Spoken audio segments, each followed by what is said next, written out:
What's going on, guys? Cooked here, bringing another Monster Hunter World video, and boy oh boy do I have something special for you in this one. So since my Devil's Hand bow build got such good reception, I figured I'd make another bow build, and I actually ended up making 3. This is the first of them that deals with elemental damage as opposed to just raw damage output like the Devil Joe bow did. Now, this bow completely wrecks. It's so ridiculous. If you're fighting something with a 3-star weakness or even a 2-star weakness to ice, you're just gonna melt their health. It's ridiculous. As you can see in the background there, we're critting on those spread shots, or the power shots rather, for 52 damage, which is pretty damn good. So one thing to note though, there is a bit of a different playstyle when it comes to this. You don't want to be doing that many normal shots or any dragon piercers. You just want to be spamming the circle button here, getting those arc shots, stunning the monster, knocking them over. It's all good. So let's just take a look at our coatings that we have here. So first of all, we have sleep coating, which is super useful. Put the monster to sleep. You just want to charge that up so that you can get the most out of the shot per coating. Next, we have the poison coating, which is, the same deal. Got that tick damage on them. And then, as always, we have our close range coating, which is doing pretty decent damage as well. Now, as you can see in the background there, we're critting for about 48 damage, which, it is quite the decrease to the power coating, but, it's still not too bad if you completely run out. But bringing that up as well, another thing that you can do, and a thing that I've been trying to do more now, is to bring along things to craft. So you can bring along, 20 empty files and 20 nitro shrooms, and you can craft 20 extra power coatings on the fly, just so that you're not going to run out. If you have 70 power coatings, you're going to destroy the monster before you get to the point where you're out of coatings. But since we've taken a look at all of that, let's just take a look at what we have going on. So of course we have the Legia Snow Fletcher, which is where I got the Legolas thing from, I guess. But yeah, so it has decent stats there, a lot of ice element, which is what we're building for, and then I put an affinity increase on it just to boost our crits a little bit. Then we have a fitness charm level 3 for 3 points into constitution. You could also put a stamina surge charm in there, but it's up to you.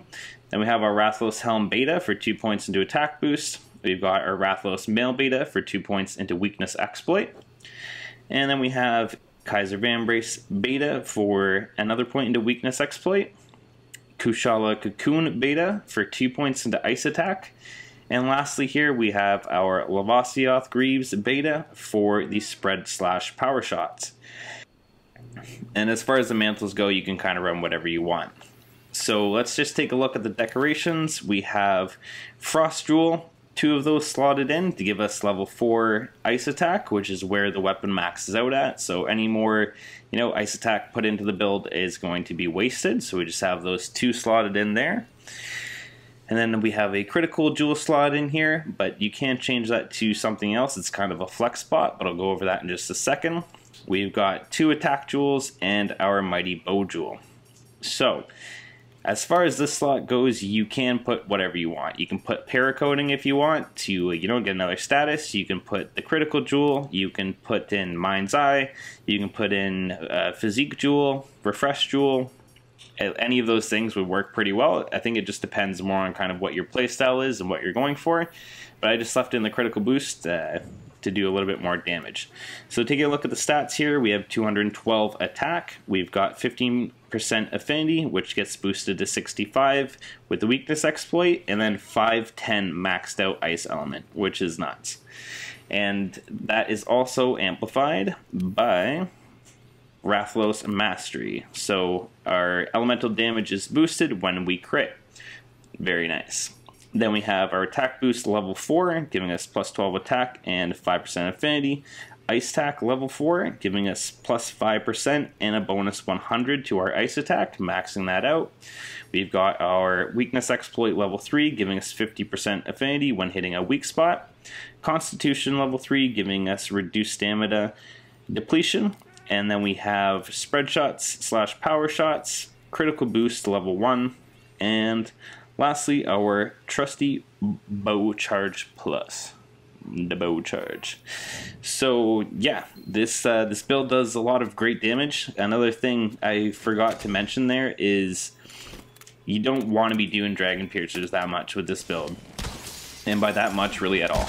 Like, you just want to be spamming this combo here over and over until your stamina runs out, and then, you know, wait for your stamina to come back, and keep on doing that again. You can dash a little bit to get your charge up, or you can, you know, shoot a normal shot and then start going into the power shots, but basically what you want to be doing, or the end goal, is to get that little endless loop there until you run out of stamina. Because we don't have anything boosting our Dragon Piercer or our normal shots, you know, you kind of just want to be doing that to get the most damage out of your coatings.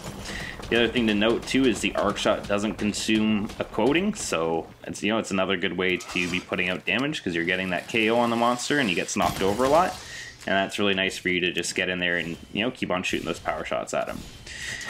But yeah, so I decided to go after a tempered Black Diablo since he does have a 3-star weakness to ice. But before I leave you guys with that gameplay, I just wanted to say thank you so much for all the support that I've gotten on the channel so far.